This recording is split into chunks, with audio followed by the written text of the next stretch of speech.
Hello, guys. In today's episode, we have another interesting question to tackle, which is clearly what you are seeing here.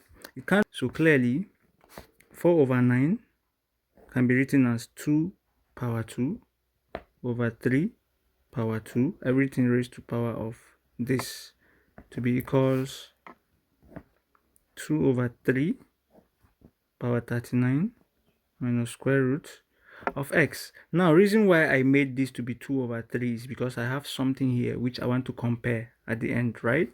To get the value of x for the powers, right? So this, I can write this, what's inside here, I can still write it to be, this is 2 over 3 power 2, because in the law of indices, let me remind you here, from the law of indices, it states that whenever you have, let's say, a over x over, let's say, b over x, it can be written as a over b, everything, power x, since they have the same powers, right?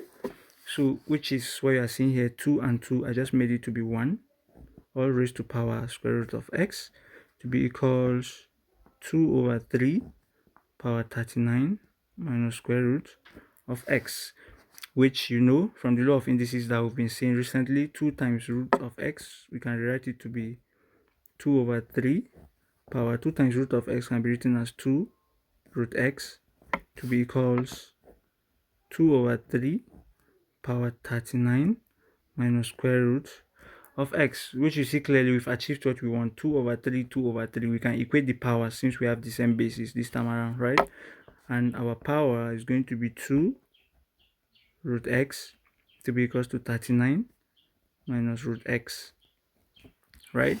And clearly we can collect like terms here. This is 2 root x. We have a negative root x here. When it crosses to the other side, it becomes a positive square root of x to be equals 39.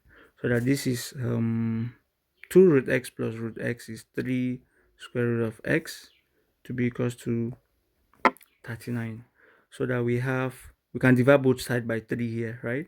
So this is root of x is equals to 39 over 3, which is 13, which means square root of x is equals to 13. But the question did not say we should find square root of x. Instead, it said solve for x. That means we can take this, we can square here to get x alone, right? This is what I mean.